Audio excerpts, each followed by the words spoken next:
Hello again, RC enthusiasts. The Orlandoo. Just thought I'd do a quick video. I've already uploaded a short little running video without the body on. Now I've got the body on. Still gotta wire up the tail lights and headlights. The tail lights, most people will probably have a problem because you're looking at the LEDs, there's 4 of them, 2 for each side, are about 4 millimeters by 2 millimeters. So they're quite small, and you have to connect them up in series. Same with the front, but they're actually regular LED you would think of. Basically looks like a tiny little light bulb with 2 metal legs sticking out of it. The build itself was probably one of the most anxiety-filled builds I have ever done, because this uses screws that would go in this wristwatch. That's how small the screws are for these little things. You will need vernier calipers or a good roller to set the length for the links. I have 3 servos that I have left over from a piece of crap helicopter, the WL Toys W977 or something like that. It has 3 servos in it. This one had a stripped gear, so I'm just going to replace that. And it takes a little bit of time. Altogether, painting and building took me 10 hours, but the painting took longer.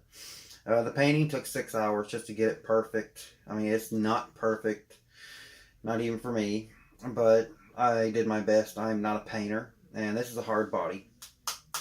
This isn't Lexan, this is actual hard body. This is meant to just basically run on your desk, run around the house, things like that. Part quality, the shocks suck. They're so small that there's not even a place for a liquid reservoir to be. If you could seal it up, maybe. I don't know.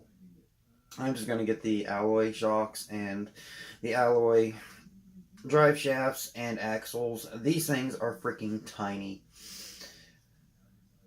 When I first opened it up and started doing the body, I was thinking, oh, okay, this can't be that bad.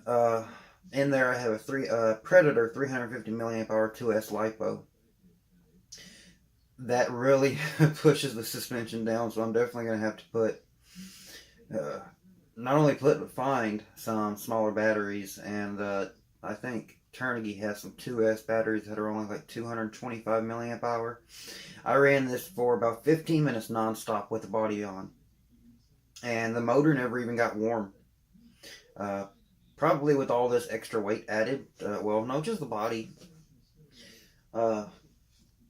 I honestly don't see any problems. Everything does have bearings. A lot of people talked about shimming the pinion, the input shaft. I'm sorry, it's been a long day. It's Christmas. The differential input shaft, but I guess they have updated their design where you don't have to shim this anymore, which would be this little part right here. You would need to get some Tamiya 3mm shims to put between that and the case itself, but they have actually added a little piece of plastic so it doesn't move back and forth. It's actually a tight connection in there now. You will have to set up your suspension somewhat, because there is a good amount of torque steer. Especially once you get on it, it likes to lean to the left a lot. So I just added one of the larger preload clips to the left rear, and that got rid of that. It still leans, but I mean, altogether you're looking at the, to get one altogether with all electronics, you're looking at about $80, $90 then to build it. If they were to actually sell this, my body's not even completely in place. If they were to actually sell this, it would probably cost, built it would probably cost upwards of $100. You can get everything for less than that, but you're going to need good eyesight. If you decide to tackle the headlights and taillights, you're going to have really good soldering skills and some very tiny tips for your soldering iron. I ordered some new tips for mine because the one I have, the tip was over 2 years old, and I had just been filing it down more and more. And the solder that I had been using was junk, but now I'm using silver solder, silver-based solder.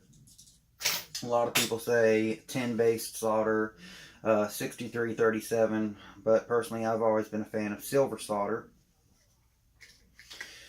And yeah, that's the Orlandoo. After I get all the lights and everything wired up, I'll do a complete overview of everything. I mean, it's a 1/35th scale vehicle, so I mean there's going to be a lot of just taking time.